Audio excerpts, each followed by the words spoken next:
The constitution of India preamble. तो ये है कॉन्स्टिट्यूशन ऑफ इंडिया की प्रीएम्बल।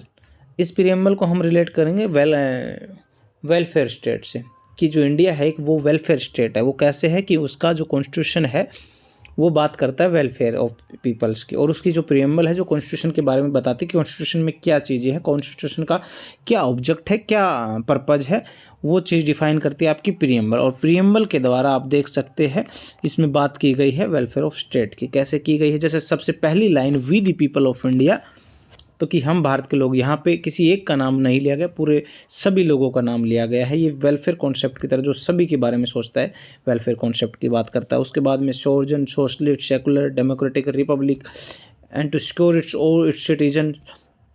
तो ये बात करता है कि इसका नेचर क्या है ना, सेकुलर है, डेमोक्रेटिक है, रिपब्लिक कंट्री हमारी जो है। उसके बाद में हम इन सभी वर्ड्स को डिफाइन करेंगे कुछ देर के, मतलब अभी।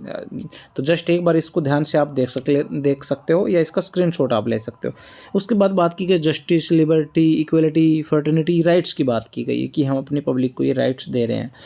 उसके बाद में बात की गई कॉन्स्टिट्यूशन, हमने इसको अडोप्ट कब किया इसके बारे में बताया गया है। 3 पार्टों में इसको डिफाइन करते हैं कि पहला part we the people of India, ये दिखा रखा, दूसरा पार्ट जस्टिस, लिबर्टी और ये, और तीसरा पार्ट ये, 3 पार्ट्स में। अब आइए इस पर डिस्कस कर लेते हैं प्रीएम्बल पे। तो प्रीएम्बल पे डिस्कस करते हैं। तो preamble is an introductory statement in a document that explains the documents philosophy and objective. कोई भी डॉक्यूमेंट की इंट्रोडक्टरी स्टेटमेंट होती है प्रीएम्बल, वैसे ही कॉन्स्टिट्यूशन की इंट्रोडक्टरी स्टेटमेंट है प्रीएम्बल, क्योंकि क्या एक्सप्लेन करती है किसी भी डॉक्यूमेंट की फिलॉसफी और ऑब्जेक्टिव। वैसे ही हमारे कॉन्स्टिट्यूशन प्रीएम्बल हमारे कॉन्स्टिट्यूशन के ऑब्जेक्टिव को डिफाइन करती है। और ये बेरीबारी केस में भी, Union of India versus Berubari case में भी ये कहा गया है। गोलकनाथ स्टेट ऑफ पंजाब में भी इसके बारे में कहा गया है, केशवानंद भारती में भी कहा गया है। तो ये प्रीएम्बल से रिलेटेड कुछ केसेज है। ठीक है, आइए।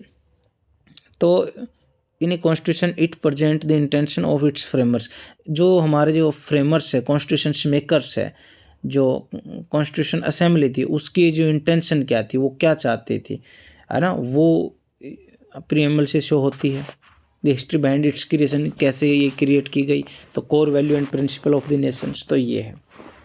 अब preamble basically gives the idea of the following things और ऑब्जेक्ट। कौन से आइडिया आपको देती है? Source of constitution, nature of Indian state, statement of its objective, date of its adoption, history of preamble to Indian constitution, the ideals behind the preamble of India Constitution were laid down the Jawaharlal Nehru objective resolution adopted by the Constitution Assembly on January 22, 1947. Although not enforceable in the court, the preamble state the objective of the Constitution and that act and add during the interpretation of articles when language is found ambiguous component of the preamble। कहते कि बिल्कुल court के द्वारा इसको enforce नहीं करवा सकते, लेकिन जब भी जरूरत पड़ती है, जो कुछ चीज़ों को, प्रोविजंस को लेके एम्बिगुअस कुछ गलतियाँ आ जाती, कन्फ्यूजन हो जाता है, तो हम इस प्रीएम्बल की हेल्प लेते हैं, और प्रीएम्बल की हेल्प लेके हम उसको इंटरप्रेट करने की कोशिश करते हैं, उस क्वेश्चन को सोल्व करने की कोशिश करते हैं। Preamble declare the India to be a sovereign. Preamble declare करते कि इंडिया है वो सोवरेन कंट्री है, सोशलिस्ट कंट्री है, सेकुलर है, डेमोक्रेटिक है, रिपब्लिक है। तो ये इनके जो कीवर्ड्स हैं, इनके क्या मतलब है, हम इनको देख लेते हैं। तो हम इसको जोड़ते हैं कि सोवरेन, किसी मॉडर्न स्टेट के लिए सबसे पहले सोवरेनिटी बहुत ज़रूरी, एक मेन कंपोनेंट होता है कि उसके पास में उस खुद की अथॉरिटी, इंडिपेंडेंट है, किसी एक्सटर्नल पावर को उस पर प्रेशर नहीं है, इंटरफेरेंस नहीं है।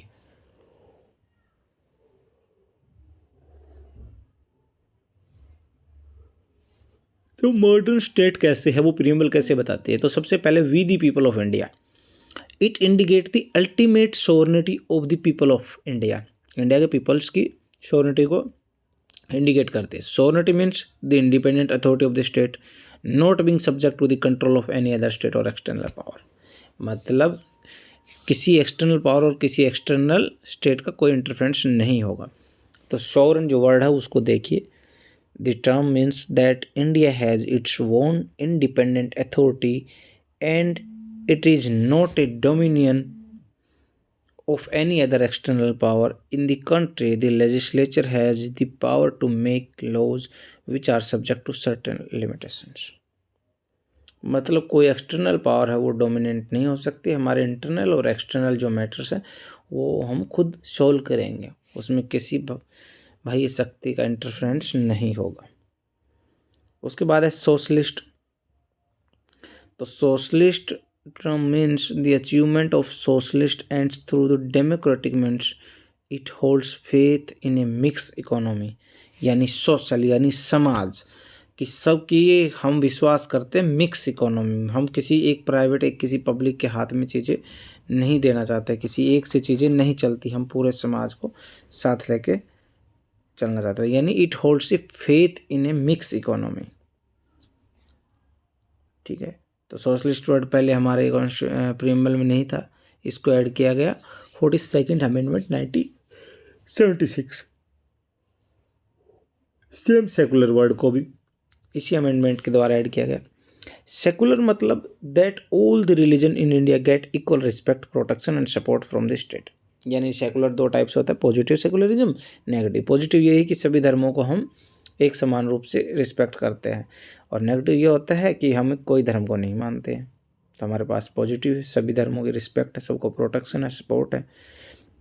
आर्टिकल 25 to 28 जो फंडामेंटल राइट है वो इसके बारे में बताता है। डेमोक्रेटिक मतलब क्या है? The term implies that the constitution of India has a establish form of constitution which get its authority from will of the people express in a election. Democratic मतलब क्या है?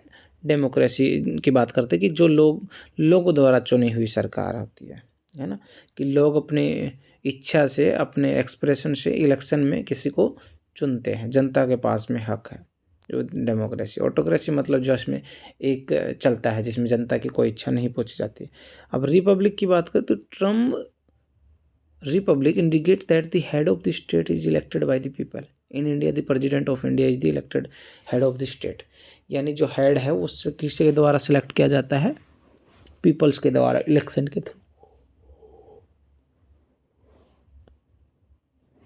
ऑब्जेक्टिव ऑफ इंडियन कॉन्स्टिट्यूशन की बात करें तो ये supreme law है, it help to maintain the integrity in the society, promote the unity among the citizen.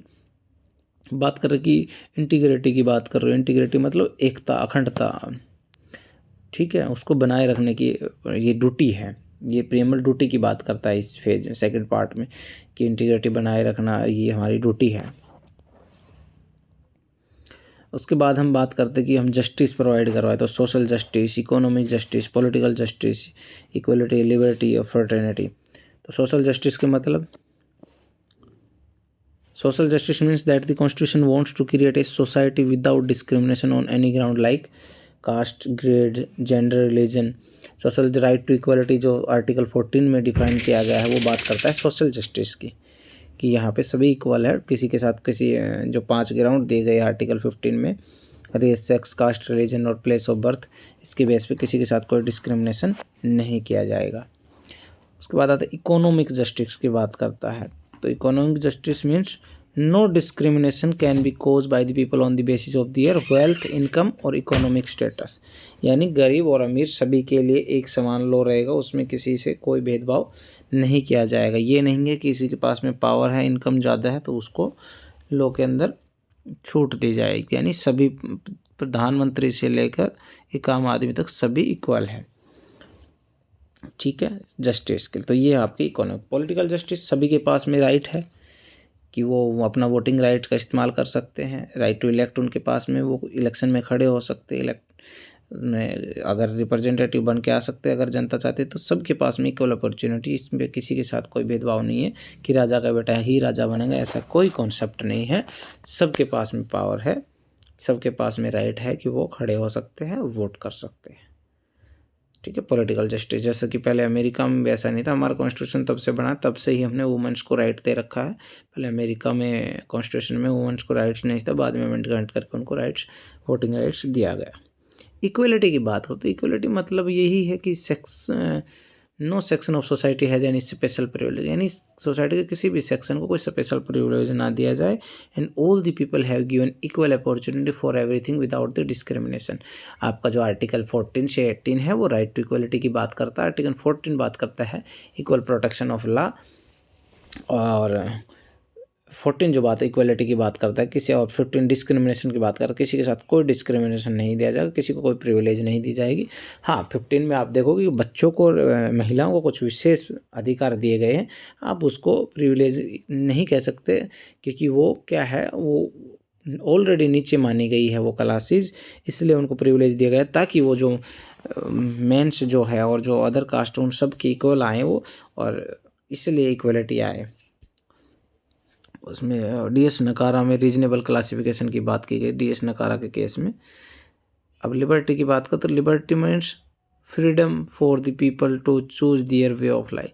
सभी के पास में लिबर्टी है, फ्रीडम है, वे अपनी लाइफ कैसे जीना चाहते हैं, क्या अपने पॉलिटिकल व्यू रखना चाहते हैं, क्या अपना कैसा अपना सोसाइटी में बिहेव रखना चाहते हैं, कहाँ रहना चाहते हैं, ये सब के लिए वो फ्री है, उन पर कोई रोक टोक नहीं है। फ्रीडम की बात करें तो आर्टिकल 19 में कुछ फ्रीडम्स दी गई। हाँ, 19 क्लॉज 2 में उसके ऊपर कुछ रेस्ट्रिक्शन है कुछ बेसिस पे। उसके बाद फ्रेटर्निटी की बात करें, fraternity means a feeling of brotherhood and emotional attachment with the country and the people. Fraternity helps to promote the dignity and unity of the nation. Fraternity की बात करते हैं कि फीलिंग्स ऑफ द ब्रदरहुड यानी भाईचारे की भावना, और उसके साथ में क्या है, क्या इमोशनल अटैचमेंट कंट्री के साथ में, उसकी यूनिटी और उसकी डिग्निटी को हम उसको बनाए रखें। तो ये था आपका कॉन्स्टिट्यूशन ऑफ इंडिया में प्रीएम्बल, जो एक वेलफेयर स्टेट होने की बात करते कि इंडिया एक वेलफेयर स्टेट है, और इसके जो कीवर्ड है जो प्रीएम्बल है वो कम्प्लीटली वेलफेयर स्टेट की बात करती है। Thank you.